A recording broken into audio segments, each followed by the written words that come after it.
This is the Better Life Podcast with Brandon Turner and Cathcart. Cam. I got a really important question for you. Why don't some fish play the piano? Why? Because you can't tune a fish. Okay. Can you beat that? Why can't you hear a pterodactyl going to the bathroom? I don't know. Because the P is silent.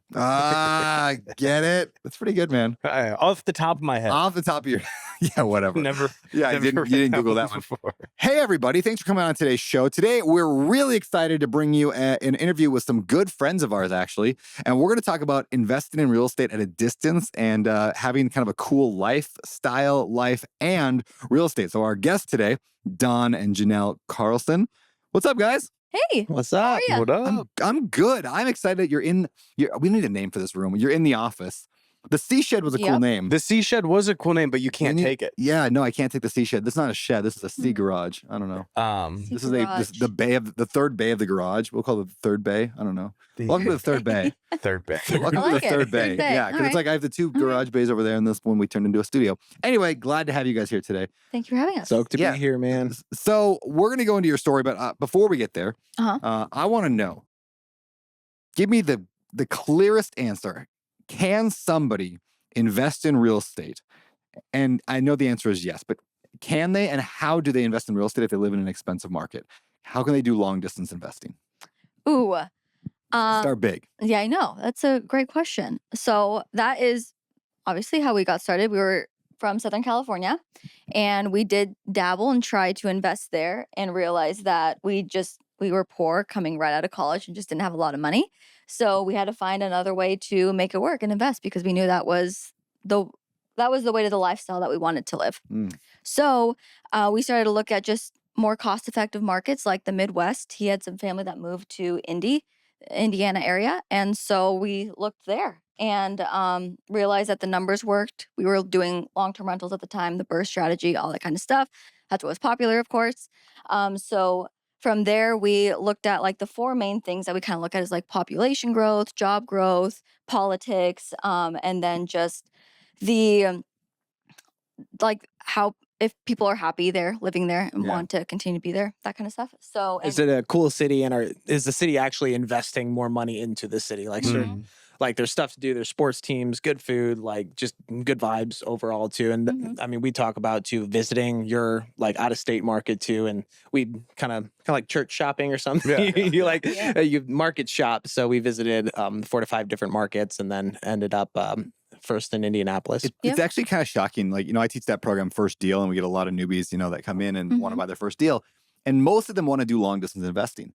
And I would say less than 5% of them get on a plane to go to that city, like and I'm like, why? It's like $500. You can go Yeah. there for a weekend and learn 1,000 times more than you can try to figure out on your Google. Yeah. But For like, that's sure. real. Like, that's scary to go and just fly somewhere and go try to learn. It's It wi- is, but I mean, if you're gonna be dropping $50,000 to $100,000, like it's so such a worth good it. investment. Yeah. I would say you don't necessarily need to do it right away. Definitely pick your market and have some people to connect with before you get there, just so good you have call. something to do besides just like walking around and you're like in the hood or something like that. Yeah. You know? What would you say if somebody is going, they're a brand new investor, they're going to a new market, and they want to go there? Like beforehand, they should do some things to make that trip super beneficial. What are those things that you think they should be doing before they go there? I think that they should connect with some realtors in the area and that can show them around, show them different neighborhoods, connect with other wholesalers and connect with other investors in the area. So maybe even try to line up your trip for when a meetup is happening Yeah. so that you can just kind of like ask questions, like ask these other people, how much does it usually cost for a rehab in the area? Where are they buying? What kind of properties are they buying? What's selling? Like all those little things, that you need to know to be successful in the market. Yeah, and my favorite connect that I made, like when I do visit my market, is with the other wholesalers and the wholesalers that are doing like a lot of deals. Because if you tell them, hey, I'm a buyer and let's grab coffee, and they're doing tons of deals a month or something, they usually don't meet with buyers in person. It's more like they're just numbers and line items on an email list. But they do have if they're doing a lot of deals, they have a lot of good connections, good buyers, and they have good contractors. They're actually I think they're even more beneficial than a real estate agent sometimes for like connections and stuff. That's cool. Hey, all right. Before we get to your story, bring us up to current. Where are you at now? What do you do? right now? And like, what kind of volume do you guys typically do in a year? Like, what are some numbers that people can wrap their head around? That way we can fill in the gap with your story. Yeah, for sure. So we right now we're focused on wholesaling flipping in the Cincinnati market. And we are where we live kind of varies. We don't really have a home base. Do you have a second to, I know. to talk about?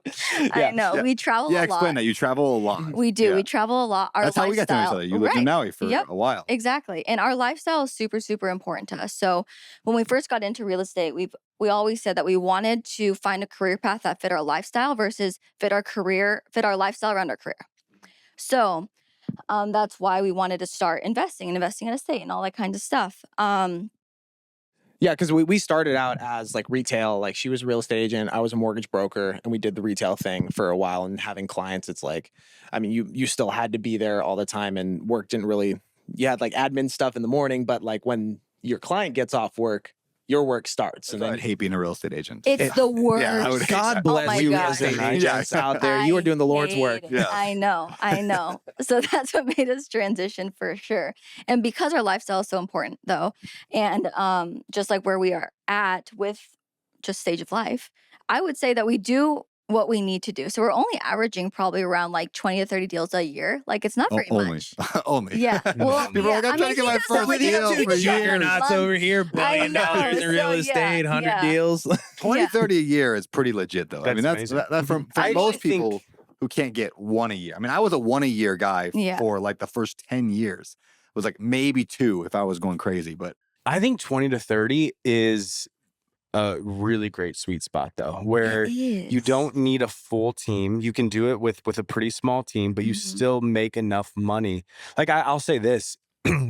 I bet you that if it was just me and Lexi and maybe one other employee doing 20 or 30, we would have made more money than with 15 employees doing 100. Interesting. Um, Yeah, I mean, believe our that. team is pretty small. It's just like us two, a VA, contractor, realtor. Mm. That's basically it. that's So amazing. it's not very much. Oh, and like we have a boots on the ground. And you guy, can pivot usually. quickly if you need to pivot We quickly. can. You can, there's We a have- lot of benefits with being in that like Mhm. that We've always 20. run the lean and mean model. Yeah. It's just with being out of state too, and like dumping. Like we did mail pretty consistently Mhm. Yeah. for a few years, and we're still getting back into it and stuff and cold calling. But But we have to be Um, very strategic on the deals that we buy because we are out of state. You know, we can't be there all the time. We have to rely on a lot of people or rely on our team to do it well. So we can't just like pick up deals and just kind of like let it go and show up and all that kind of stuff. We have to have the systems and processes in place to make sure that it performs well. Tell us a story. I'm sure it's happened. Maybe it hasn't, but where you have relied on somebody and it's gone wrong. Like, have you guys bought a bad flip? I mean, one of the only deals I've ever bought, sight unseen, was from a wholesaler. And I trust the wholesaler. I don't think they were trying to screw me over by any means, but they conveniently missed a picture with terrible foundation issues. And so that was literally the only house I've ever bought sight unseen. Everything else we send somebody to check it out. So have you guys had any of those stories? Oh my gosh. Literally the Yes. first one we bought was Yeah. like that. It Well, was take us- terrible. this is Yeah, I good wanna hear about transition. it. Take us back to how you got into real estate Oh, yes. and your first deal. Yeah. Oh man. Well, so our first long-term investment, our Okay. first out of state was that situation. Okay. But how we got into real estate was kind of like what Don was saying. He was a mortgage broker. I was a realtor at the time. This was right when we got out of college. We were just married and just wanted a better life. We were actually doing network marketing before this because we wanted something different than Pyramid scheming it. Yes, we What were. MLM? Best soap salesman was it? that you have ever seen. Advocare, Cutco. Amway. Amway. Yes. But Amway's a pretty legit one. it though. is. I feel Like, pretty good I about heard it some anyway. like pretty Yeah. crazy ones. Like Yeah. there was a juice one, and Yeah, like, there's I some mean, weird there's things out there. so Right. many. But the good thing about doing that though was it did get me out of my shell to talk to random Yeah. people. I had to go to malls to like prospect Yeah. and like try and like Yeah. get those people in my business. and stuff. Kiyosaki actually, Robert Kiyosaki talks about the importance of network marketing for that reason, is it makes you a good salesperson. The funny It thing does. is, I don't think I've ever read the Rich Dad, Rich Poor Dad Dad? Poor Dad. I read Cash Flow Quadrant. Oh Yeah. yeah. Which was Uh-huh. that was the organization that we were a part of. That was the book that they would Oh, push. funny, yeah. So, And I fun would fact. say that did help us dream big because they kind of do all Yeah. the dream building and everything. They even had what's that guy? John Maxwell. John Yeah. Maxwell Yep. Speak at a spoke. couple of conferences and stuff. So that's how we were introduced to like the entrepreneur mindset and stuff. And honestly, so many great investors that I know come from like the MLM background, whether it's Cutco's not an Cutco. MLM, but it's still It kind of is, right? Yeah, it might be, but it's also just hardcore sales, like yeah, door to or door. door to Or door to door, door. like pest sales, solar, Like something Avon, Herbalife are Yeah. like some of the Yeah. bigger ones. There's so many amazing investors that come from that background. Because it's tough, and then you get into like a different, like Yeah. more traditional business. It's like, Mhm. oh wow, I don't have to sell around the pyramid Yeah. scheme Yeah. thing. Yeah. Like, No. that's And part of it. I think we need to pause. I think Cameron just called us amazing. So What? No, no, Oh. I take that back. Clip that. Some of the Clip that, okay. Carson. But yeah, no, I agree. I mean, it's tough to do an Mhm. MLM, you know. Yeah. And so we were doing that for a while.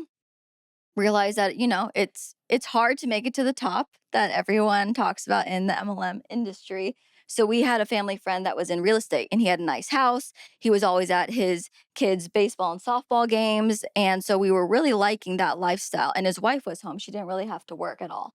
And so we were like, I wonder what that guy does. And he was a broker, a mortgage broker. Mhm. So that's kind of what got him started. Because he was supposed to be a cameraman. Yeah. an So assistant my cameraman. dad. Really? Yeah, Mhm. yeah. So like during college to help pay for like staying on campus and stuff. So I worked on. I got my union card. I worked as a second assistant on Chicago PD. And my dad, like he's been a first assistant cameraman, like keeps stuff in focus essentially. And he worked on some great movies like Caddyshack. He worked on that. Home Oh, that's Alone cool. 2, 16 Candles. Like Oh. Chucky. he worked on Oh. Child's Play. He hates, he hates but that movie. yeah, he was just like, this looks so dumb. But yeah, so that was the career path I was supposed to go down. My whole family was in it. But after like visiting him on set, going to work with him and actually doing the job. I mean, those are 13, 14-hour days. Yeah. Like you're booked from Monday through Friday, maybe even Saturday if it's a 6-day schedule. So it was just like, it's tough for like family life. Now, what's nice is you get 2 or 3 months off in the summer called hiatus for TV anyway. So that helps. But I mean, still for I'd rather have day-to-day interactions with my family than just a 3-month chunk. So And we kind of thought about that early, which is kind of funny because we have been dating since high school. We're high school sweethearts. I didn't know that. Yeah, we're going on 15 years in June. So I know, crazy, right? one and So- done.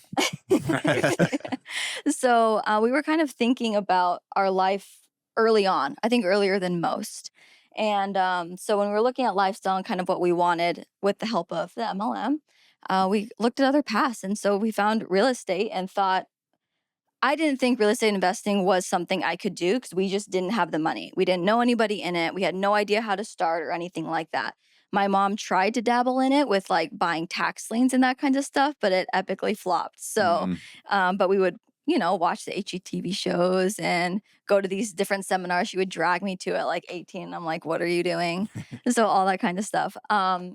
And then I would say that a big pivot was that she actually passed away almost 10 years ago. Mm. And when my mom passed away, it was just like a big life shift of like, what am I doing with my life? What's my purpose? Why are we even here? Like I went down like a pretty big spiral. But also I think seeing what her work did, she worked for corporate America, really big company. And she was like a VP of IT, basically like she was huge. And literally like 2 or 3 days after she passed away, they replaced her. Yeah. And I'm like, that is insane. And she gave her heart and soul to that job. And she was a great mom. Both my parents worked. So I'm first generation here, by the way. I don't know if you guys knew that. I didn't know that either. Yeah, first generation. Both my parents are from Mexico. And so they were really hardworking parents growing up. And they provided me with a great life. Absolutely loved my childhood. But my grandparents did have to pick me up from school. They were the ones at my softball games, basketball games, all that kind of stuff because both my parents were working. And she wasn't able to do like the field trips or anything like that. And so when I saw and noticed that her job replaced her so fast and she missed all that stuff, I was like, oh my gosh, like I don't want that. Like I need to find something different. So that's another reason why we wanted to step away from corporate and do something different. And we were working for a window replacement company at the time, plus the MLM. And I remember that the owner of the company drove up in a brand new Mercedes. And I was like, man, I'm never going to get that car if I continue working here and in this space. So we quit. We both quit and jumped full force into real estate as a realtor and a broker. And yeah, and that's kind of how we started in real estate. And then like a year later, hated, which we just talked about, hated being a real estate agent. So started looking at investing, listened to Bigger Pockets, read all the books, all Back that in the kind day, of stuff. you and Josh, I man. know. That's yeah. funny. I didn't know you guys are Bigger Pockets podcast listeners. Dude, we bought our Mhm. our actual first like long-term property on the Bigger Pockets marketplace, ran it through the Oh, no way. calculator. It was Mhm. like went to BPCon Yeah, 2019. you like drank all the Kool-Aid. oh, We dude, did. all of We it. did. You guys it played all. it so cool when we met. I didn't even know you knew who I was. So that's funny. That's good. dude. Yeah, I just figured that out just now that you guys actually knew who I was back then. Wow. Yep. Fancy. I'm You not and gonna Josh. fangirl at Yeah. church. Oh my God, it's You could have. We Can would you have. share my book? Yeah. You could have, man. Now play the long game. Would have built my Now I'm ego. staying at your Now, Ohio. now you're literally staying at my house right now. Gotcha. I know. I love it. All right. Just kidding. So first property then. What'd you buy? Mhm. How'd you buy it? What'd you buy? Yeah. So I think we should talk about our first deal yeah, first. Okay, you know, first 'cause deal. that one And- was a mess. It's terrible. Let's hear it. Okay. So our first deal was a flip in Southern California. Oh. Yeah. So my broker owner, I don't even know if he was actually the broker. I don't know if he was licensed at all. But he was the owner of the company that I was working for at the time as a realtor. And he said that he was flipping a lot. He drove a ghost Rolls Royce. Like he was like, yeah, He was he dripping flashy, Rolex, all very that stuff. flashy. Yes. So I was like, man, this guy's super successful. And he was really nice. He took us to Kings games and like just kind of wined and dined us a little bit. And I told him that we wanted to start investing and flipping or something. We wanted to get into the investing space. And he was like, oh, well, I have a flip that you guys can invest in and we can partner. I have in." a fantastic deal for you. Yeah. And I was like, oh, perfect. This is great. And his mom had passed away like 5-ish years before mine or something like that. So I was like, oh, this guy gets me, you know? Yeah. And she left me a little bit of an inheritance. And so I was like, okay, like I'll loan you this money that she left me. And it was like 35 grand I gave this guy, basically a handshake deal, and I never saw him again. No. He- For real. disappeared. Oh yeah. I did not know that. Mm-hmm. Yeah. So that you was he just he- dipped.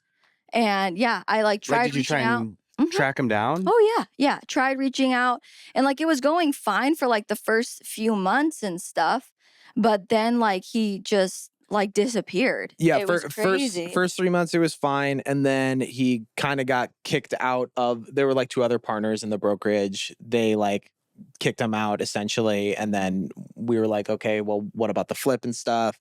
And Were then, the other two partners in the brokerage a part of that flip? or no, was it just- completely separate. Mm-hmm. But he did have another partner that was on the flip, but like it was just them two. Tried finding him too, and he ended up in prison. Yeah, we So- found him on prison records. So. Oh, Yeah. no way. Yeah, I'm not- he Have got you guys tried to find him since then?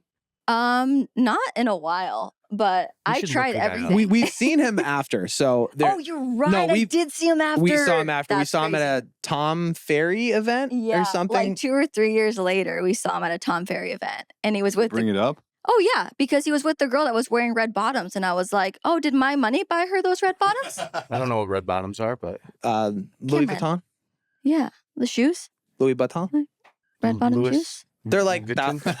how much are those shoes? Like $1,000, 15, Yeah, $2,000. They're not that well. They're expensive. Yeah, your money but- for sure bought those. Oh, for for sure, for And sure. they did a private jet on the way no. to Vegas. Oh yeah, dude. Imagine. He's still. I think he's operating under another license in California now too. So, but anyway, we tried to file like a lien on his property, but find out 3 days before we actually look, it already sold at auction. Oh, wow. We find out later, our mortgage broker buddy, he's invested a lot of money with him too. So this dude owes a lot of people a lot of yeah, money. like so I anyway, am not a priority. the for this guy 35 at grand, all. that's gone. God. Yeah, and I was like, well, Wild. Yeah. yeah, and I also didn't know. We were 22.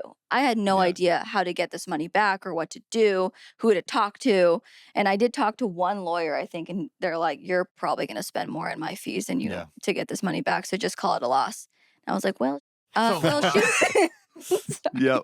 That I know exactly. Yeah. Yep. I lost $5,000 once, but it was I did get that money back eventually, which was great. Nice. But yeah, Nice. I leaned his house, yeah, and then Amazing. they got I it did back. not. But But So, people are bad. yeah. There's just bad people out there. Oh, for sure. Especially when you're young and you don't, because Yeah, we we take did advantage not of you. 35,000. We're not that dumb, but we lost 10,000 to a painter. That was the same where very first flip, he came and he was going to paint the house and he was like 5 up front, 5 at the end. I was a pastor and do everything like off just goodwill. And I was like, well, no, I'll give you all up front. Like, yeah, I'll pay we're cash friends. Like, too. Yeah. you're going to work harder and it's going to be great. And I gave him 10K up front, never saw him again. Dang. Yeah. We've never lost money with a contractor. Like, Yeah, that was Yeah. stupid because I literally found him on Facebook Marketplace and like Amazing. didn't vet him, just didn't know what I was doing. You but- never do in the beginning. never I had do. no we were all idea. young and dumb, I so it's know. okay. Yeah. I was Maybe not 28, Brandon, but dude. at least I'm he's old. old Now enough. I'm old and dumb. Yeah. I was old enough to know better, but So how did you continue after that? What was your mindset? Were you thinking, I'm just going to quit and throw in the towel? Or were you like, no, we're doubling down, got to earn that back? What was your mindset? That's what kind of made us realize, oh, well, now we have to go out of state because we have no money. So we had to make our money stretch. And so we saved up some money just from like commissions and stuff. And then listen to Bigger Pockets some more, all that kind of stuff. I mean, we did feel like failure. So especially me, I was like, I just lost my mom's money. Like, crap. But I also knew though that real estate was the only avenue where I could make it back. So it was like, it sucks that we lost it, but I knew we can get it back. Yeah, and not letting one bad deal, one bad apple spoil like what is at this point, and forever like a lifetime of benefits and like lifestyle stuff. So Yep. So then we just continued to read the books, listen to the podcast, found that deal on Bigger Pockets Marketplace, and bought it sight unseen. We found a contractor through the wholesaler, which is so not probably very smart now thinking about it, but it's fine. Why? Explain that.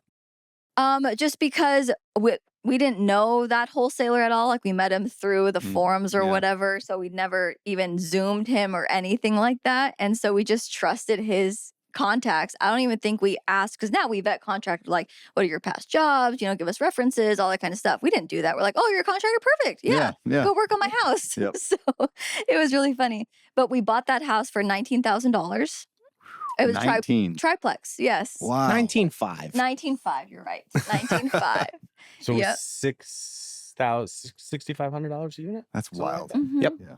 Yeah. Mhm. I know. In 2019. Yep, bought it for 19.5, put 35 into it, Mhm. and the rents were 500 a unit, give or take. They're all 1-1s. Mhm.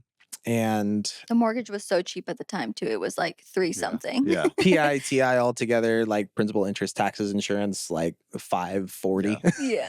Wow. Do you guys still have it? Yeah, Yeah. still have it. It's our best cash flowing unit to That's this funny. day. Isn't that Rents went so up to funny? 700, 775. 775.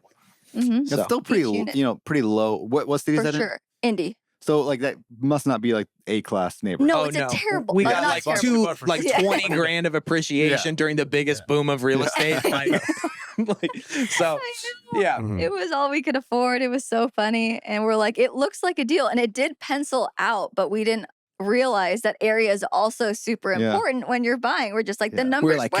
cash flow. Right. Yeah. I know. We're like, we can just get so many of these, like 20 of these and be financially free. Yay. It did not work out that way. But, Yeah. But I it's do fine. think we don't invest in like class C or D areas. Ours are pretty much B plus and A minus, but we don't cash flow well at all off of our portfolio. Yeah. Now it's appreciated a ton. Mhm. Like the houses that we've bought for 200 are now worth 350. So that's amazing. But our cash flow on 65 doors is not even 10 grand probably. Hmm. Yeah.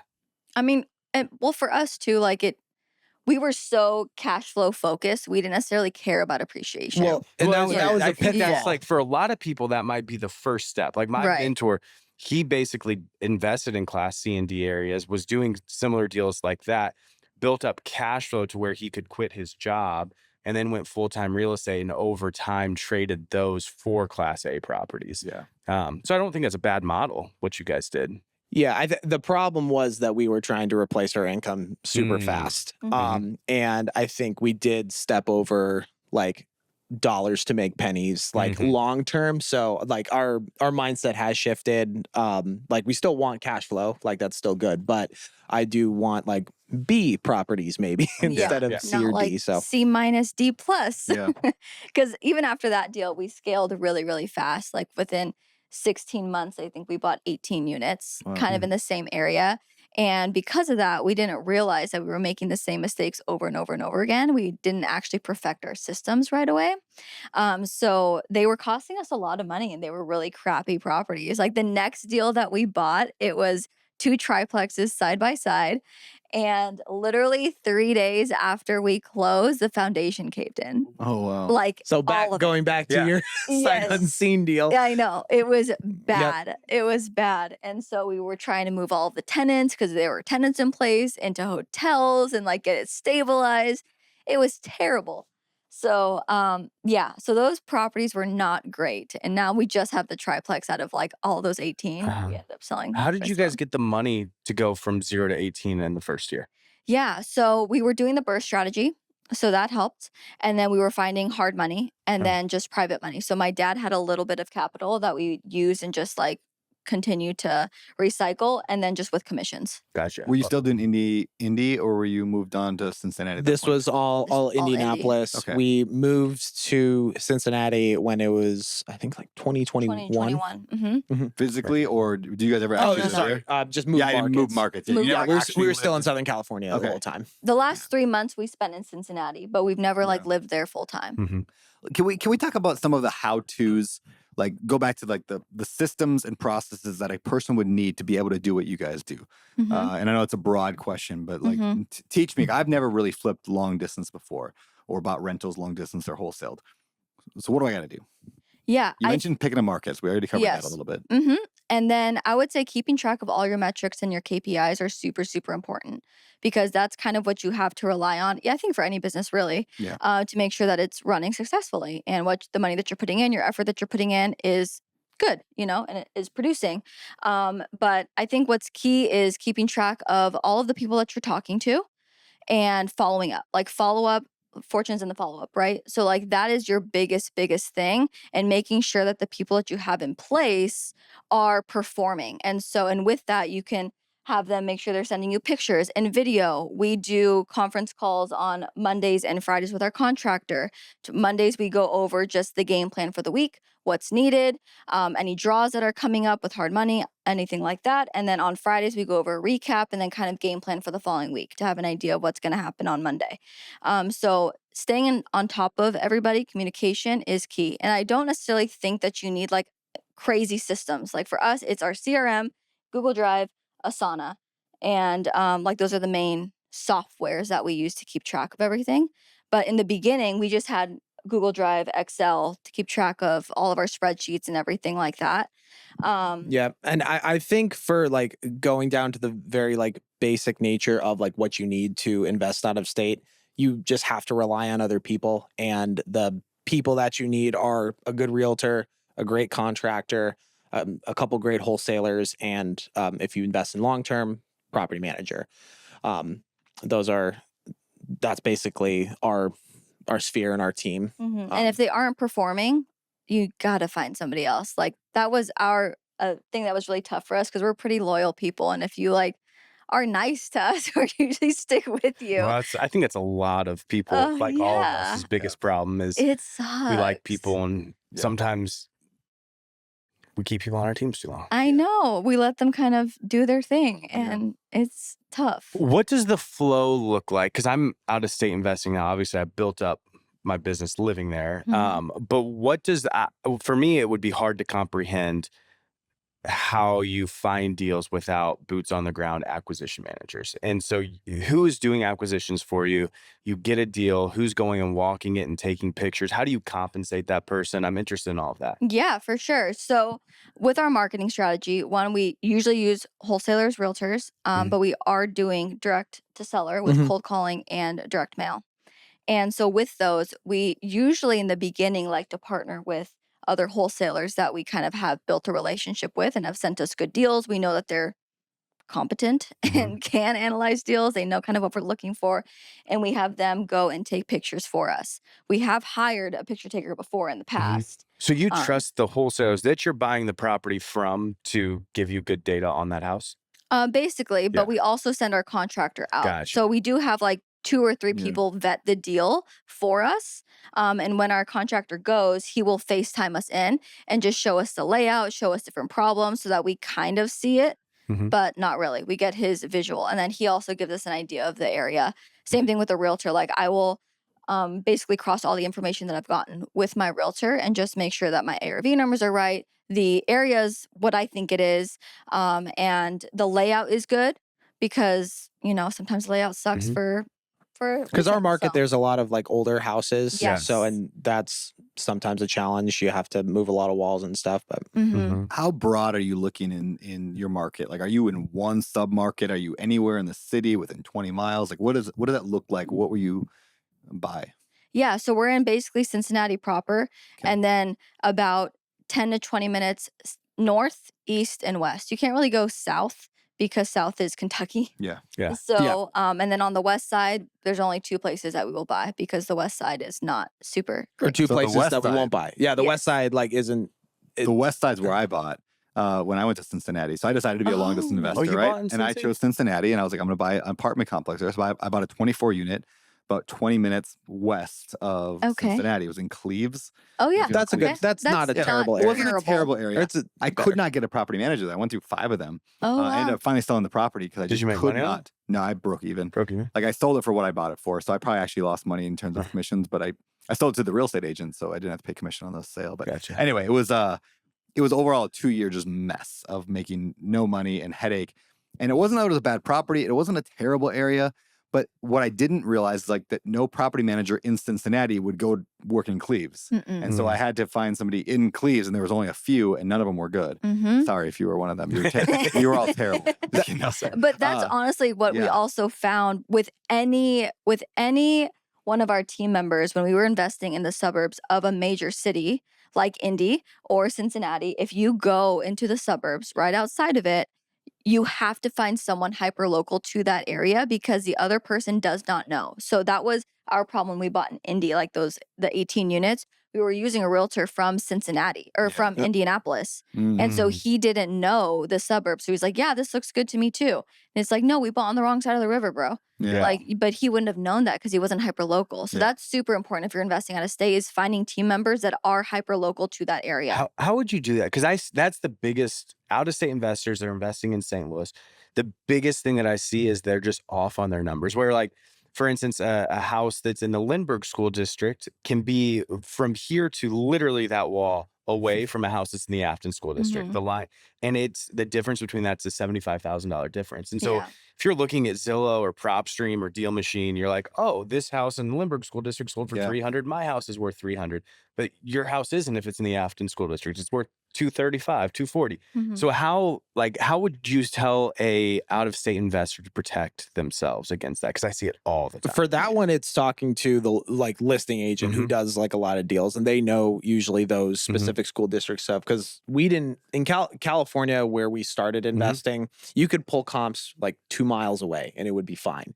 Mhm. Really? And Oh, yeah, yeah. Oh, like, we're within a quarter mile. it's got to be Right. the not same closer. neighborhood, Yeah. no major roads. Like That was one of our major didn't- problems investing out of state is because I was like, oh yeah, I know even different counties in Yeah. California. But out there, it's like if you go on the wrong street, you are boned. Yeah. So yeah, but for that, I would say definitely talking to a realtor that is hyper local and that does a lot of volume Mhm. because that was also our problem is that we were working with some realtors that just didn't do a lot. So they did some and helped some investors, but like their specialty was not listing homes. Yeah. so and- listing agents to the end buyer essentially. Yes. And I think that's something that people mess up a lot is which I don't know how to say this in a nice way. They find an agent on Facebook. Mhm. And if an agent's willing to work with an investor, usually that means that they aren't doing a ton of volume. Mm-hmm. And so like, how did you guys find a good agent as investors? Referral. Referral? Yeah, Yeah. ours was a referral from another investor Uh-huh. that used them. And then we just we interviewed them and just see like, do you have a team? Do you have buyer's agents? Because if they have a buyer's agent, they usually have enough volume listing that they can't deal with the buyers. Gotcha. That makes sense. That's a great idea. Yeah. So I'm like, okay, good. That means you list houses. Perfect. And I can also see how many houses he lists just off the MLS. So I know he does volume. And then I also like to see if that agent lists flips. So I know if they are listing or they work with investors or not, and they're not just like normal houses. So that's how we found our current agent.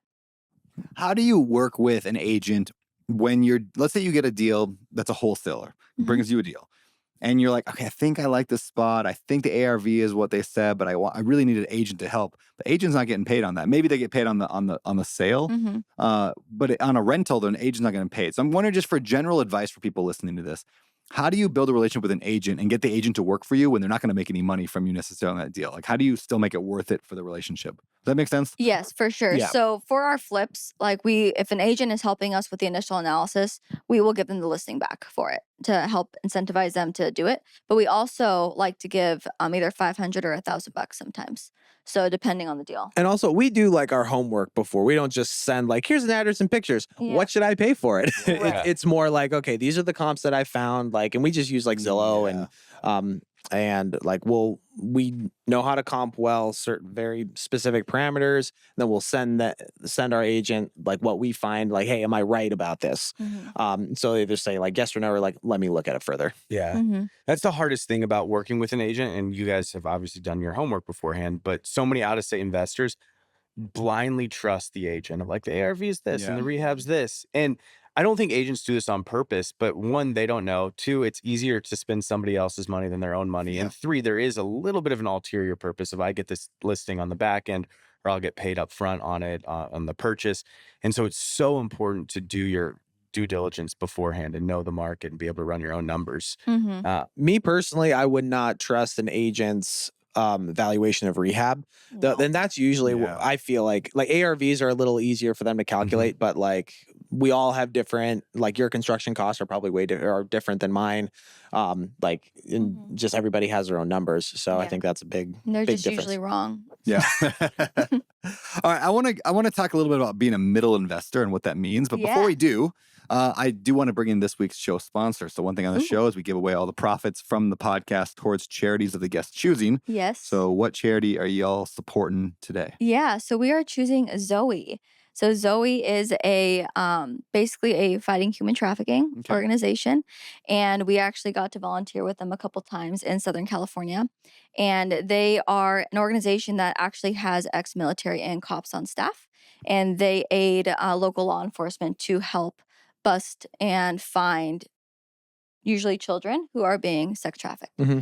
And they go like all over the world. Like they did a thing in Thailand, and one of our life group leaders or small group leaders, he literally went just to be like a prayer guy and like just sat in a cafe praying for the whole operation. So really cool. What he they got was going listening to them as they were busting these things going on. And he would pray for them as they were doing it. So he knew kind of how to lead them and guide them in prayer. It was really, really cool. So they are faith-based with that. Cool. But yeah. Zoe? So, Zoe. All right. Very cool. We'll do that. With that said, let's hear a word from today's show sponsor. So I know I'm fairly well off financially, right? But did you know I still house hack? Like, that's right. I've got an extra couple units at my house here in Maui, and I decided to actually rent one of them out because, hey, it's like almost $2,000 a month, and I'm an investor, so why not? As you know, the first thing I did when I decided to rent that out, I went to turbotenant.com because there I can advertise the unit, screen for potential tenant, sign the state-specific lease, get automatic rent payments set up, track my income and expenses, and even communicate with my new tenant via the app. It literally made the process so much easier. So whether you've got, one unit or a ton of units, check out turbotenant.com. I love it, and I know you will too. Let them know I sent you. All right, we're back. Middle investor. Yes. What does that mean, and where'd that come from? Yeah. So a middle investor is someone who's not necessarily a beginner, but they're not like crazy successful just yet, like maybe like doing crazy syndications or something, right? They're right in the middle trying to build up their business and scale it to be either sellable or just a little bit more hands-off. And kind of where we are, we feel like, they're doing enough deals to support their lifestyle and that kind of stuff, or even just trying to get to the next level. And that's the middle investor. So. Yeah. I like it because, I look at a lot of investors and I think about it in three categories. There is the newbies who got a couple deals, 1, 2, 3, 4. Mhm. And there's that middle group. And a lot of people get stuck in the middle group and they never actually get financial freedom. I tell the story Right. a lot, but one of my friends' parents invested in real estate for 40, 45, 50 years, something like that. And then like in their 70s, went bankrupt, got foreclosed on, and got a divorce all in the same Oh year. my And They never, gosh. yeah, in their 70s. They never actually got financial freedom. They worked at it for 45, whatever, some years to get financial freedom. They never got that. They got stuck in the middle forever. And I'm not saying it's a Crazy. bad, I mean, real estate's fun even in the middle, Mm-hmm. but, and then you have the guys that, obviously, millionaires, multimillionaires that are just cranking huge deals. Mm-hmm. What's the secret, I guess, to surviving that middle phase and then getting on? Like, what do you guys see? What do you guys advise? I know you help coach people and you Mm-hmm. walk people through that stuff. Like, how do you get through that and keep progressing? Yeah, I think people really get stuck in the day-to-day operations of things and just going to the project, working in the business instead of on it. And Yeah. so we try to help people work on their systems and processes since we are, focused on that with being out of state. And that's also one of the perks of being out of state is you're forced to work on your systems and processes and rely on people to do the things that you can't do being there. Yeah. And I'm a big control freak. So if I was there, like if there was a plumbing leak, I'd go. I don't know how to fix it, but I'd be there. To just look at it, I guess. Yeah. No, we did a couple flips in Southern California too. They were mainly condos, but like we would go to Lowe's, look at the discount aisles, I and know. like it Such just a waste of wasted so time. much time. Yeah. I do that too. And I think that's where a lot of people get stuck. They don't actually grow a business. Yep. They're Mhm. just doing the hobby thing, mom and pop Yep. thing, and just doing everything themselves. Yeah. Yeah. My buddy, Rob Lee in the 50s. Yeah. Rob once said to me on the phone, he's like, Brandon, there are a lot of investors, or there's a lot of people out there who buy real estate. And then there's a very small few people who build businesses that buy real estate. And it was such a pointed statement of how do we, and that's what the whole idea with the 50 was like, how do we build people into business owners who happen to just trade in real estate, but they don't have to. You can switch it up or anything because we understand business. And that's It's hard. it's hard Mhm. to I get think that that's skill set. way Yeah. harder. I tell It people, is. Yeah.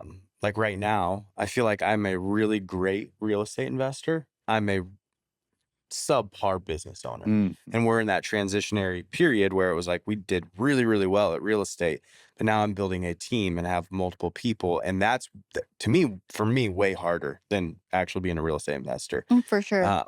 But what you said is so true. Like the middle investor, even though I think that it's super valuable, and some people can do it for their entire lives and make a lot of money, Oh, yeah. but they're just buying themselves a job. Mm-hmm. That's really what they're doing. Just another job over and over and over again for the next 40 years. Yep. Um, Yep. And so our goal is to try and help people get out of that and basically make their business sellable, Yeah. right? Because like if you're not a part of it, what happens? It usually crumbles, right? So getting if somebody wanted to come and buy you out, buy your Rolodex of business, what else are they buying? Are they buying anything else? Because they would want your systems and processes, your marketing strategy, your KPIs, like what makes the business run. And if that's you, that's tough to put a price tag on, Yeah, so So whether you want to sell it or not, too, Right, it like doesn't it's just matter. having operating with that mindset, like you would if you Yeah. were to sell it. There's a book Mm-hmm. called Built to Sell.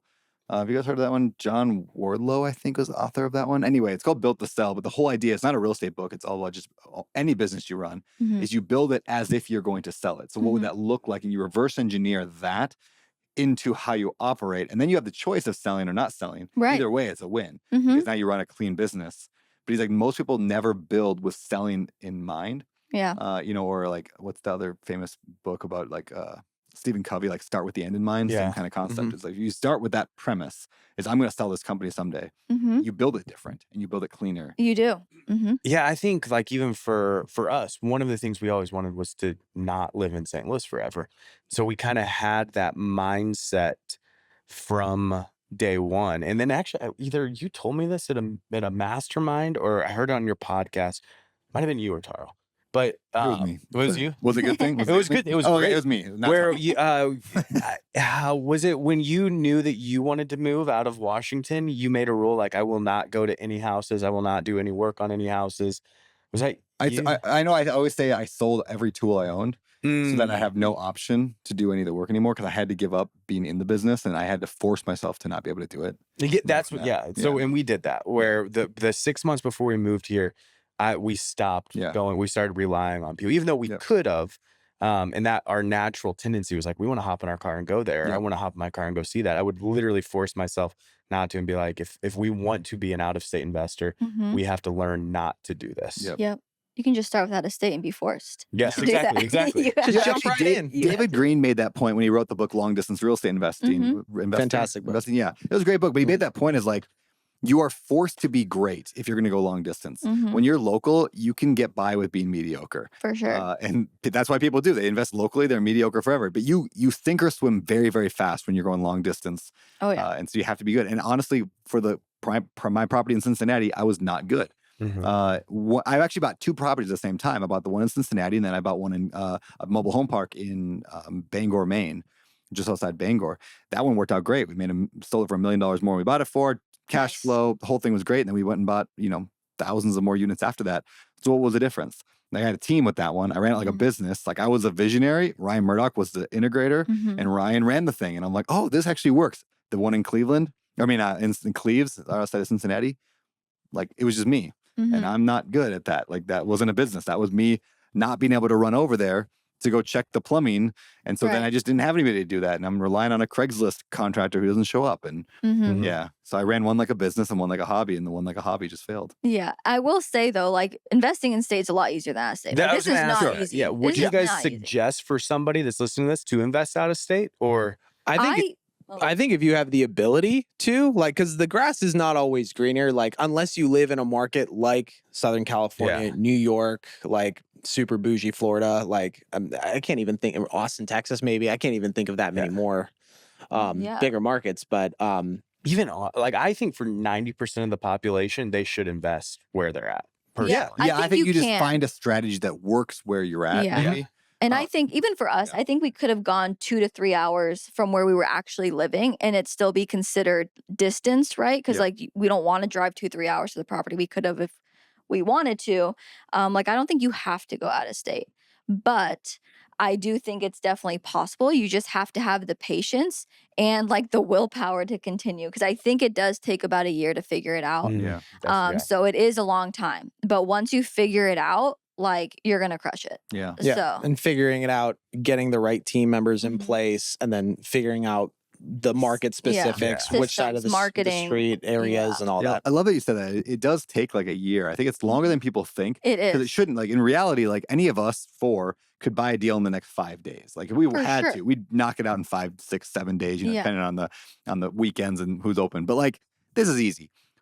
But when you're new, there's just a million things you don't know, and you're going to make a bunch of mistakes and lose it. That first deal program I have, that's why we do 12 months. I'm like, and I tell people, I'm like, don't assume it's going to take you 12 months because, and like go slow. Like you have to go fast for 12 months just to probably buy one in your first year because it takes a year to make the mistakes and to learn the lessons. It does. And then people get frustrated and they're like, it's not happening fast enough. I'm like, well, I promise the second one will go quicker. Right. And the third one will go even faster. And like you'll get a rhythm down there. So yeah, it's kind of funny because I do get a lot of people that say like, I've been doing this for like 2 months now and I like haven't found a deal. And I was like, it takes on average 3 to 6 months to find your first deal. Like it's, it can be faster, which is amazing, but on average, with just how much Buckle people up, Buttercup. You have to have game. some grit to do this, especially out of state, for sure. And Instagram doesn't show that. And I think that's what people look at. And HGTV, like, oh, they just bought a house in like 3 days. And it's like, no, bro, that took a really long time of marketing before that. One search and found it. And that's what we try to do with our Instagram too, is like show, oh, this is how we messed up, or these are the lessons that we learned. And it's like the good and the bad too. It's We're like pretty brutally honest on there of our mistakes. So a question that I wanted to ask you guys, because you guys do a lot of JVing as well. We do. And can you explain what that is and how that has helped your business? Yeah. So JVing is primarily with wholesaling. And what I do is I've made, or JVing is basically co-wholesaling a deal. So like Cam, if you had a property and I was like, hey, Cam, I have a buyer that would be interested in your property. Do you mind if I sell it and bring a buyer to your deal? And I'll usually add my fee essentially. And if it works out, great. Then we do have commission splits or whatever. Sign the agreement, everything like that. But what he just did by asking you for permission to market your deal to our buyer is what makes it different from daisy chaining, which is what we see a lot of other wholesalers do. Yeah. They just see a deal, put their fee on top, and blast it on Facebook. And it's like you have no control of that deal. You didn't have equitable interest or nothing to market that deal at all. So with JVing, you are getting permission from that other wholesaler to partner and market the deal so that you guys can make money together. Yep. Will you lock it up with an option period to shop it? Or will you just say, hey, like if I had a property I was trying to shop for $100,000, would you say, hey, Cam, give me 7 days. Let's lock it up at 100. I'm going to shop at 110. Or would you just say, do you care if I go shop it to my buyers at 110 or whatever that's at? I don't do an option period. I have good relationships with my wholesaler, like relational co-wholesaling is basically what a JV is. And there's enough trust in there to be like, hey, I'll let me market it. I'm not going to tie you up though. If you find a buyer and you can make more that way, great. Yeah. But if I am faster or can get you more money, why don't we just go with my guy so I can make some money too? How are you finding, this is a basic question, but for those who are not familiar with how wholesaling works and all that, how do you find cash buyers?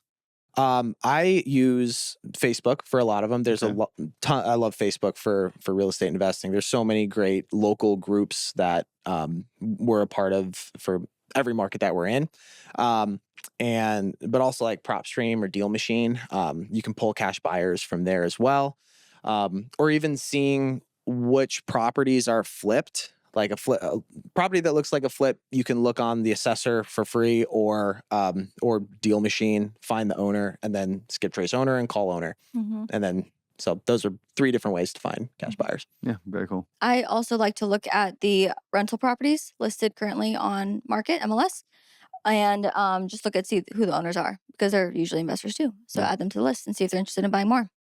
It's funny, newbies, when I'm talking about wholesaling, it seems like they think this monumental task to find cash buyers. And I was like, that's the simplest part of this process. I feel like it's like, there's a lot of people who want deals. That's the hardest thing right now is deals. Yep. Maybe 15 years ago, back in 2000, 2010, it was really hard maybe to find a cash buyer, but today they're all over the place. For sure. And that's what I love about wholesaling is like, if you are good at finding deals, you will never go broke. Yep, agreed. Like there's always some investor that needs to find deals, but they don't know how to find deals really. Cause like usually investors specialize in something, right? Whether it's flips, wholesales, Airbnbs, rentals, whatever.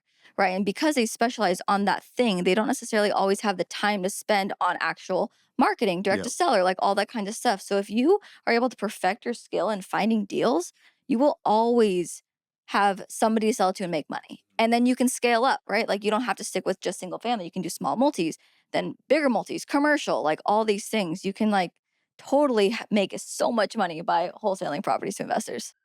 But building a great buyers list is so important, which it sounds like you guys have, because we haven't, and my business focused on that because we're primarily flipping or we'll keep as a rental or something like that. But we just wholesaled a property and we bought it for 55, shopped it out at like 75, couldn't find anybody. Ended up going under contract with somebody that told us that we're going to shop it. We have a great buyers list at like 62, I think is what we went under contract for. Found somebody at $80,000. I left $30,000 or $25,000 on the table, whatever that is. No, 18,000 on the table because I just don't have a good buyers list. And this guy had a better one than I did. Yeah. And the thing with buyers lists is that you always have to be adding because people will go like, they'll stop buying. I have buyers that are like the flavor of the week. Essentially like, they're like, send me all your deals and they'll buy like 2 of them. And then like they go ghost. So like, I'm not buying anything for a year. So there is a lot of work with the dispositions process and having to consistently update your buyers list, make new relationships because wholesaling is relationships essentially at the end of the day. Yeah. And with wholesaling too, usually we see that wholesalers specialize in one or the other, whether it's dispositions or acquisitions, which is why the co-wholesaling JVing works so well. Because sometimes people are just really good at finding deals, but they suck at the relational buyer part. So we try to fill in that gap. So like a lot of other wholesalers in the market now tend to bring us their deals that they can't sell, and we just pitch them to our buyers and sell them that way. And the larger wholesale like companies, like in a couple of different markets that I know, they have an acquisitions department and then they have a dispositions department. Most of the bigger ones all have to have a dispo department. But how are you guys working together? Like how do you divvy up roles? How do you decide who does what? Yeah. So that has been tough to figure out. Working with your spouse is interesting and tough, but good. Not for us. Definitely easy not for Cameron. I Cam. spoke to Lexi today, so I'm Yeah. not sure about that. Not for us. Can we get Lexi on the podcast, please? No. No, I'm just kidding. So how we divvied it up is Mhm. by our strengths and weaknesses. So I am a lot more process based and systems based. So, and I can handle like one-on-one people a little bit more and manage people a little bit better. He's great with relationships and building relationships and being like the happy, fun guy that people come to. I am not that way. So- Extrovert, introvert. Right, right. So I handle all of our construction. I handle marketing, our systems, The money. yes, finances. So what does and some Don do? rentals. I'm kidding. He talks to wholesalers. Yes, yeah, he that's does marketing or acquisitions, dispositions, and Airbnbs. Airbnbs. Yes. You guys have some of those? We have We have two, two. and I Okay. handle all the guests. Okay. So I'm Are not good where, at Yeah, that. where are those? those are in Southern California, Ventura, Okay. California. So I've had those for about 2.5 years. So and that's actually how we were able to move to Maui. Is our primary residence was like, I don't want to sell this thing because it's appreciation, and we have plans to do stuff in the back, build 2 more units. So it's like, okay, well, what I don't want to have a long-term tenant here because it's California. Landlord-tenant laws are brutal. Like when we left Maui, we were still under eviction moratorium too, Yeah. like in LA. So yeah, pivoted and did Airbnb, and we have two That's been of going well. those. Yeah, it's been going good. We've seen some drop off. I feel like just with like the economy and where we're at, people aren't traveling as much, but still getting consistent bookings. And at the end of the day, it did what it needed to do, and it kept the property for us. And then since we're going to be moving back to California for a bit to have the baby, we still have it. Yeah. Yeah. And will you guys stay in that house when you're back? Mhm. That one? Yeah, until we find something better or move here. So Very cool. yeah. What's it like being pregnant and doing your real estate business? Like, I is mean- it any different? Do you feel like what's it like? Sometimes it's hard, like when I want to throw up and need to go on a call or something. Like that's the biggest thing. Hold on, Like, I don't think I've ever had a pregnant woman on the podcast. No in 600 way. episodes. I mean, not that well, I know. amazing. So I mean, I'm sure somebody has. Have we ever had somebody who's pregnant on the podcast? I don't Not know. since I've been around. Yeah, no. I don't think. I mean, even Bigger Pockets, I don't think we ever did. So Wow. Oh wow, Yeah. groundbreaking! I know. ground. Yeah, we're Heard it Yeah, here first, yeah. folks. Pregnant women Diversity, can And, invest. then, and what do you expect now? Baby comes. I mean, obviously, I just went through it, so it's Yeah. a crazy few months Yeah. for sure. The first few, and then it stabilizes. But Mhm. what do you expect? What do you see the next 6 months looking like? Oh my gosh, we have absolutely no idea. Chaos. Chaos. Yeah, we have no idea. I don't necessarily. I was actually talking to Lexi about this. I was like, "Do you take maternity leave? Like, how does this work?" And she's like, "Nah, you just Yeah. kind of do it. Yeah, You know, you just have baby there with you, and you just do it." yeah, you just do it. Yeah, and I do like to work though, so I think that is the difference as well. Like, I like to work. I'm probably gonna enjoy being a mom a lot more than working, but I don't. Right now, I don't want to give up working. Yeah, I like it. I like flipping Mhm. houses. I actually love flipping houses compared to the other investing strategies that we've done. And we've done a lot because shiny object syndrome. And we're like, that's better. Hence the Airbnbs that we only have 2 of. Yeah. So, yeah, but I love it. Yeah, and when we first like started investing, it now at this point it's like a blessing and a curse that we did this. We were jumbled, and we kind of were both doing the same jobs. So I do know how to do pretty much everything that she's doing as well. So we can like flip flop if we absolutely need to. So I'll be able to at least keep the ship floating if she has to take some time off. The first month or 2, you know, he can kind of Yeah, it won't take be over long, my but- tasks. No. And because we do run a pretty lean machine and don't do like an insane amount of deals a month, it's pretty manageable. yeah. So, yeah. Cool.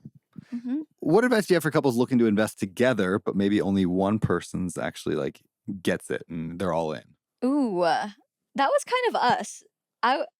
You, especially when going into full time, Yeah. like then starting wholesaling, you were Mhm. definitely the Let's do this. forerunner. This is a great Really? idea. Yeah. Yeah. Mhm. So, yeah, I started with Ryan Dossie actually. Okay, yeah. Yeah, because I started wholesaling on my own in 2020 while he was working at PennyMac. And because I liked working with investors, I didn't necessarily like working with retail buyers or anything like that. And I saw that they needed deals. So I tried to figure out ways to find deals, went to a couple auctions, ran into wholesalers there, learned what they were doing. I didn't know that they were wholesalers at the time, and sold their deals to my flipper people, my flipper clients in Southern California, and started wholesaling deals without even knowing that's what it was. And so So the question.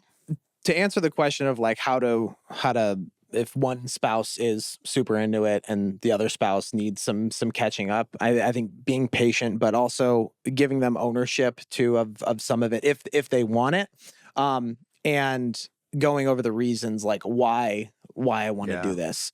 I think that was important because with real estate and with being a loan officer, like it was like a call center type vibe. So I was chained to a desk essentially from like 9 a.m. to 7 p.m. So the work-life balance definitely wasn't there, but what wholesaling and investing in real estate as a full-time investor could do was give us a more flexible lifestyle. So that's what I wanted ultimately at the end of the day. So And by doing that, I was able to kind of show him what was possible and what we could do and could make. And then listening to the podcast, just like on our drives to somewhere, or reading the books, like just kind of showing what I was doing. And then it kind of piqued his interest even more. And he saw that it was working, so it's like, oh, let's. You may have to be the forerunner and the point man or woman to do the thing, show some success, and then if there is success, they'll tag along eventually. Yeah, when I got into it, I've told the story a lot. I had Heather read Rich Dad Poor Dad and all that, but I love what you said about ownership, because I basically gave, she wanted to be involved, like she wanted to work together, whatever, even though she didn't get bitten by the bug like we did eventually. I mean, she did eventually, but like the way I got her eventually to get bit by the real estate bug is I just gave her property management. I'm like, well, we got these rentals now, will you take care of them?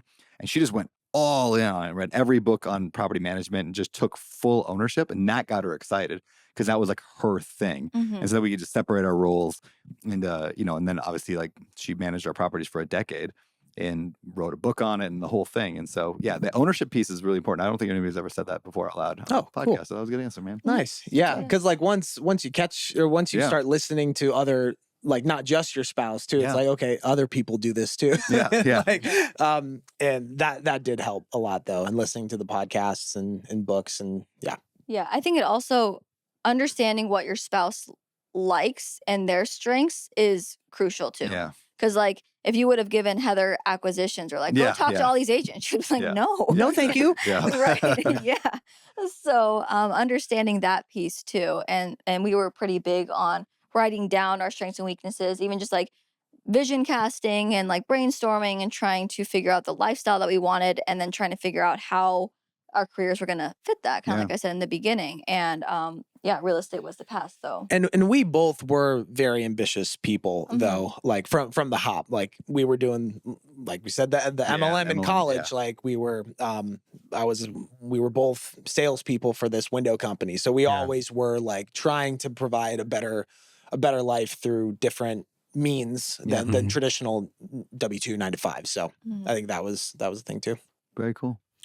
What are your guys' goals for the future with your business? I was going to ask the same question. Look it up, man. Twinsies. Wearing the same thing. I know. Wearing the same thing. So I got a fanny pack insane. on. Can the camera get to my fanny pack? I don't know. Can I tell you guys a story about my fanny pack Oh my real gosh. quick? Yes. So I was at church. Now it's been 3 weeks. And there was a guy wearing a fanny pack. And Lexi looked at him and was like, that guy's so weird. And I sat there and I was like, that's the most functional thing. Like I've got keys, wallet, phone, a can of gum. Can of gum. Energizing product. Can of gum. Nootropic. Other like I got a little knife, a utility knife, and I was like, and all that's just shoved in my pockets. And I was like, why don't more men wear fanny packs? Because they're called fanny packs. That's why. No, if they were called like tactical gear packs. Okay, Well, that's I think Yeah, some I got a guys do. They I'm just don't wear it around their waist like I'm that. stacked right It's now. I've like got the crossbody. stylish. Look at this. Yeah, I've got my keys. I've got everything. a couple dollars. You have no self-respect. It's great. I do have. Cameron, I've never My met gum anyone can. with more confidence. Yeah. I know. So They're awesome. Amazing. I mean, I do have one, so I can't really talk Confidence bad. not included. Yeah, They're so functional. so functional. Amazing. So, What was the question? the 5-year goals. Oh yeah. Yes. Where are you going? What do you want? Yeah, we what actually you just talked about this today at the Four Seasons. Mhm. I think we want. No, I think we want our business to be producing about $2 to $5 million in the Mhm. next 5 years. Okay. So Like per year. Is that what you're saying? yes, per year. Yeah, per year. So Okay. probably 2 million in the next 3, and then 5 by 5. So, Okay. It's continuing to mostly flip. yeah, wholesaling, flipping. No plans to get into more Airbnbs or multifamily. Not syndication, any of that? Airbnbs. I don't think, maybe 1 or 2, but we definitely also want to increase our rental portfolio, and just buy a few more. Probably get to, I think we wrote down 30, so nothing too crazy, but have them net profit. Probably, I think we said 400. Cool. Mhm. Yeah.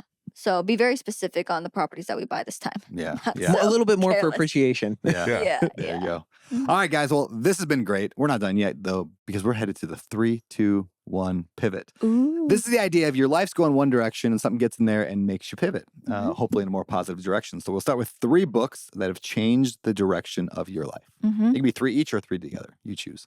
Okay. Do you want to do the first? Or I Sure. can, Or you go. yeah. Do First it. one Do is it. Extreme Ownership by Jocko. Mhm. That book That's right. was awesome for me specifically because in the beginning of real estate investing, I was blaming a lot of other variables and other people and stuff for the problems that I was having in my business. So that was a great way to like pivot and just mindset shift. So that was a really good book. Mhm. Okay. And then Miracle Morning for Millionaires. That was Oh, a yeah. really big one for us because we were not morning people. I don't think he is still. But I'm- that's okay. Miracle Morning for Millionaires. Yeah, that was the Yeah. one Hal wrote with David Osborne. I believe. Uh-huh. Who's- And we saw him at the 2019 Yeah. BP. Mm-hmm. He's also speaking at the REI Summit here in June, which this might come out after that. But anyway, he'll be speaking. there. Prices go up today. They So do go up today. You are not going to see this. I was Yeah. going to give a little pitch for it, but Yeah. they will Yeah. be very up. And you Yeah, had that's to schedule that right around my due date. I know, yeah. So you can't even be there. 'cause I'm gonna go So have a I'm, kid st- I instead. still. I'm a little offended that you just care more about your kid than about my own I conference. know. So I whatever. could have him just on stage. That would Better be life. great. I would deliver your baby. Perfect. That would Don, be I'll weird. take it. That'd I'll be take one so for the weird. team and I'll Middle deliver name your Brandon. baby. Right there. Yeah, of course. Obviously. That's Cameron funny. Brandon Carlson. Yeah. Oh, man. That's actually got a nice. That's got a ring to Wait, it. No, Got a think name, about guys. this. Cam Carlson. that's like a professional athlete. That is. name. Cam Carlson is a professional. The athlete. CC Yeah. is Yeah. like we're CC, again we're working on Are you it. guys going to name your boy Cam? No. If you did Camden, it would be Brandon and Cam Maybe. together. Camden. Camden Oh. Carlson. Camden Carlson is like name. Imagine like I Camden. we're getting off track, I but actually like this. when It's okay. when we were having Cade, Mm-hmm. I literally would like announce it as if like he was playing in a stadium and like just got a touchdown catch. So that's like fun. yeah, because I mean obviously I'm gonna try and train him to be a professional athlete, Of course. D1, right? Obviously. and so D1. It's the best life you can have. Camden Carlson with Yeah. the 10-yard catch. Does that sound good? I like it. Beautiful. I like Cam better. Yeah. Cam of course you Of would. course. Cade Cat. No, it just sounds better. Cam Carlson. Science. It does. actually. Amazing. Anyway, what was the Third question? book. Oh, Third food book. for thought. Books. Yes, Um, books. Yes, that Miracle one. Morning? Miracle Morning. Miracle for Morning? millionaires. Mhm. All That right. was David great. Osborne. Yep. And then Long Distance, of course. Yeah, Not of David course, Green. but that, yeah. That, Long Distance Real Mhm. Estate Investing by Yep, David Green. that one David for Green long. will also be at the RES Summit in June, which will be fun. Of And then course for he is. me, I have one more. It's What It Takes by Steve Shorsman. Oh, yeah. I really like Never that heard- book. Oh Yeah. my gosh. He's like the founder of Blackstone. Really? Yeah. You do? Think Yeah. about it. It's a really great good. book. Yeah. It He goes through it. He does. He goes through it. And it was just cool to see someone so successful that went through like so much crap Yeah. to get there, even with his connections. Like he had a lot of great connections, went to like a big Ivy League, Harvard or something like that. Or was it Stanford? Might have been Stanford. Either way, he went to an Ivy League, had all these great connections, and he still struggled a lot in the beginning to create this. And then even just reading his book, it made me realize that money is just a number. Like it made me not as afraid of the number of money, like just like you can Sure. kind of make and find money as you want. Yeah, So, it's a great book about resilience, grit, Mhm. and then even if things don't work out for you, just continue on. for Keep sure. pressing forward. Yeah, Yeah, that's good. Cool. Awesome. highly recommend. 2 people Who are two people that have changed the direction of your life? And Yes. You can't say me or Brandon. Dang it. Dang, what do we do? I know. No. I knew it The was going to be first spicy. one, the first one was like one of the main pivotal people in our life. His name is Victor Khalil. He went to our church, and we actually went on a trip to Israel with him in our church. And we almost got fired to go on this trip because The window company was going to fire us Yes. because we were taking 2 weeks off. yeah. So And we're it like, was like 4 months after we got married. So we had already taken time off for our honeymoon. And they were really mad that we were going to go on another trip. And, but we went anyways. And so, whatever. yeah, we were sitting. She was sitting next to him and his wife on the plane from Istanbul back to the U.S. And sorry, No, Israel. it was Israel to Istanbul. And they weren't going to fly back with us to the US. And so I leaned over and I was like, what do you do that you can go? Because they were going to go to Egypt for a month. And I was like, what do you do that you can do that? And he's like, oh, I'm a businessman and I'm in real estate. And I'm like, can we like talk after this and let's show me how to do that? Because I'm about to get fired if I go back. I don't know if I have a job when we land. And so we got dinner with him, and he was a commercial real estate investor in Southern California Oh, wow. and owned a bunch of real estate. So Hi. Hi, buddy. How are you? We're on a podcast, though, right now, okay? Okay. I'll be done in a few minutes. I love you. Cute. Anyway, keep going. Excited for that. It's so fun. I'll show you a video after this, and you won't be excited anymore. Perfect. And I love that sometimes you get around people and you see like, oh, that's the lifestyle I want. Like you can go, you have your faith, you can go travel around, you get your family. Like you're like, I want that. It's easy to get caught up in like just one of those aspects of like, oh, that's a rich guy, I want to be rich. But I love the fact that you guys were on a trip with this guy, like a mission trip or whatever, spiritual faith-based trip. Yeah. Of some kind. Yeah. It was from just like a, church. yep. Yeah. Yep. And it was like, oh, like this guy's got the whole picture. How do I do more of this? Yep. Right. It's cool. And Right. then he definitely like wanted to help us as much as possible too. Like we had dinner a couple times, cool. and we were thinking about buying a property management company franchise. He was like, I will put up 100% of the money. I get 50% equity, but you have to do all the work. He's like, are you sure you want to take this? Yeah. Though, like, I don't like a couple years, you might think this is unfair. And actually we ended up saying no and went a different direction. And I'm so glad we did because it's still like a great relationship. And So you guys are still in contact with Brandon? Victor. Victor. Cool. Mm-hmm. Okay. Mm-hmm. Yeah. we haven't Talked to him in a while since we've moved. Mhm. Yeah. And haven't been back to that church in a long time. But I'm sure we could if we hit him up. He's awesome. We Yeah, super absolutely cool. love that guy. Mhm. He's amazing. And he also, one of the dinners that we had with him, he also helped form our idea of money and just making more. Because we had dinner with him, and literally like 2 days before, we were asking him just how business was and whatever. And he said, oh, my roof caved in and it's going to cost about $1 million. and to insurance fix." didn't kick in yet. Yeah. It was like a crate, like on a Jeez. massive building, his entire roof caved in. But he was like, but that's okay. Yeah. It's gonna cost some money to fix. It's just a roof. It's just a roof. Yeah. And he's like, everyone's healthy, it's just a roof. And I was like, Wild. what? So it's just a foundation. It's like that quote. Yeah. If you have a problem that money can solve and you have money, you don't have a problem. Yeah. Mhm. Yeah. That's exactly. He was like, it's Mhm. fine, I'll fix it.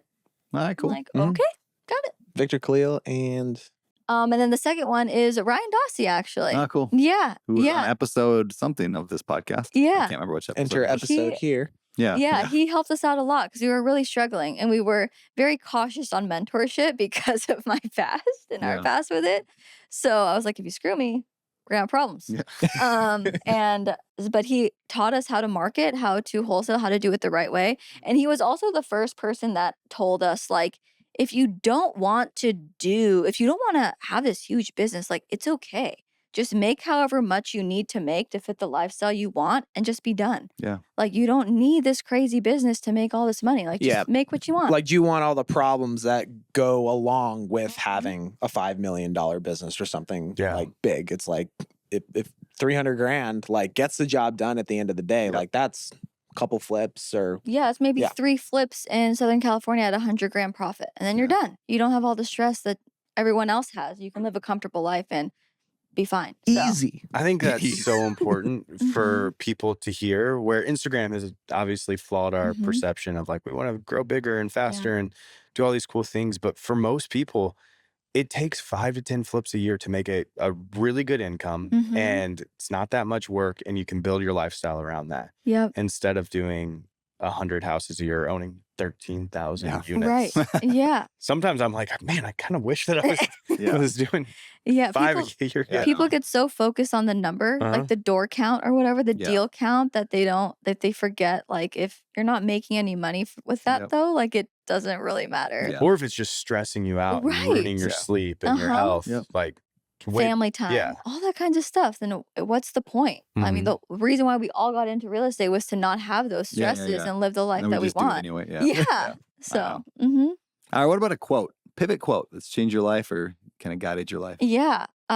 How you do anything is how you do everything. I love that. That's my favorite one. I heard it, and I heard Cody Sanchez say it. I don't know who the original person was, but I heard her say it, and I was like, oh my gosh, that is amazing. And now I kind of just live life by it, Mhm. even if it's just like picking up the bathroom or whatever, making sure I have the water gone around the sink, like just little things like that. I think Andy Frisella said that too. Mhm. So yeah. Yeah. Cool. Awesome. All right. Gonna move to the next segment, past, present, future. And so let's look at your past. If you go back and give yourselves, did you guys get married at 20? We got married 22. 22? 21. Yeah. 21? You were I 21. was 21. You were 20. All right, let's Yeah. go back to when you got married and you sat down and had dinner with yourselves. What advice would you give them? Oh my gosh. One, I would tell myself that, oh no, it's because I'm pregnant. I promise. I'm not gonna get emotional. Everything's gonna be okay. Because when we got married, my mom had passed away about a year and a half before then. And so I was just like not mentally great. And so I would say that everything's gonna be okay. Your 20s are gonna be a super rocky, crazy roller coaster, but you guys are gonna come out to be way better than you thought that you would be. Absolutely. Mhm. Yeah. And yeah, that again, money's important, but it's not everything. Take the trip. Like we've definitely lived the lifestyle that we've wanted to live, and we've sacrificed our business to do so. So yeah, just enjoy the ride. Awesome. Cool. All right. What about in the present? Something you've done recently, like a habit, a new routine, something that's made your life better. Honestly, moving to Maui made our life better. Yeah. Yeah. It does that. Yeah. Yes. It was just honestly just like having that goal. And because when we were back in Ventura, Maui was a big goal of ours in 2019. And we actually put pictures of Maui on our TV in our office, and it was just rotating for 8 hours a day while we were working. Or like Oh, that's surfing awesome. videos Yeah. and like drone shots of like Hana and Yeah. stuff. That's cool. So And so that right there, I think, was a big help to get us here, because we were just always looking at the end goal. Yeah. our Northern Star, if you will. Yeah. Yeah. So That's just awesome. just having that thing to point us to what we were, and just reminding us after we got off of a really bad seller call or something, like, Yeah. that's why I'm doing it. That's So, cool. So, mhm. and now living here, like for like 2 years, basically, like we've done that. And then obviously we're going back to California, but like trying to figure out what that next Northern Star is. And Yep. even talking about it today, like just figuring out a way to get back here, own property here, and just continue being involved in the community, because it's just been such a life-changing Yeah. thing, man. And just very thankful to, Yeah, we to have be a friends. solid We have community a here. cool, I Yeah. know. And seeing now my perception is different, but seeing all the little kids play together now, Yeah. I'm like, Oh. oh, Yeah. That's Amazing. life, man. I That's life. that's living. I know. And then with your girls coming in, I Yeah. know. All three of picture? us will have young little ones I like know, they're all within gonna a be year the of same each other. Yeah. age. That's so crazy. So how could we let that go? Yeah. I don't know. Come back. That's a great question. I It kinda know. pisses me off. I think that's a question that we have to answer. I know. I know. Northern Star again. Yeah. We're not it gonna is. let that go. That's Mhm. the whole point. All good. Mhm. All right. Awesome. So, Cam Carlson is obviously coming Yeah. soon. Yes. Uh, and will change everything. You're gonna have more kids Mhm. and live an incredible life. But someday you guys are gonna pass away. Mhm. And I love to look like I do this quite a bit. Like when I'm gone, what do I want my kids to say about me? And so like what would that be for you guys? Like in way down the line, what do you want your kids to say about their parents? I want them to say that we were always present, and that we were always just there for them, supporting them, loving them, and yeah, we were just there. Mhm. Yeah, no, absolutely. And I mean, that's you took my answer. So It's a good answer. But- It's Yeah. just solid. Mhm. All right, let's wrap things up. What's coming up in your life that you're excited about? I know there's one thing Besides baby. besides baby. the child. Yeah. Honestly, I'm a little excited to be settled. Mm. We've been traveling around like crazy, and even in our 20s, we were always planning on moving or going somewhere, living Yeah. somewhere else. And so now we are trying to just be a little bit more settled and have a little bit more of a settled and easier lifestyle, I guess you could say. I don't know. So I'm excited for that. Just the simplicity, a little bit, you know? And last question, where can people find you at? Best place is Instagram, Janelle and Don Invest. TikTok too on Mhm. there. So yeah, I think that's the best place. And then we do have just a free Facebook community that people can join, Middle Mhm. Investor. We share basically all of our resources on there for free, like I said. We usually do one monthly Zoom call a month too. So Cool. yeah. Mm-hmm. People And can ask questions. Janelle answers all of our DMs still. Yes, So I don't have a VA that it- does that. So nope. that's all me. you are talking to her. Yep. So kind of fun. Very cool. Mm-hmm. All right. Appreciate you guys. Thanks for coming on the show. You guys are awesome. Thanks for Sweet. having Thanks, us. guys. Oh. Thank you for tuning in to another episode of the Better Life Podcast. We hope you enjoy the show. I hope you got some valuable insights to help you lead a better life for you and your family. Now, hey, if you found value in this episode, please consider leaving us a rating and review on your favorite podcast platform. Your feedback helps us to improve the show, helps us reach more people with this message of living that better life. And be sure to subscribe to the podcast so you never miss an episode. And hey, before I go, this show is all about the habits, actions, beliefs, and strategies that can give you a better life. But in case you're interested and you want to know my opinion on what it takes to live the best life, not just better, and that's from like a more spiritual and faith standpoint, check out abetterlife.com/bestlife. Thanks again for listening, and we'll see you next time on the Better Life Podcast.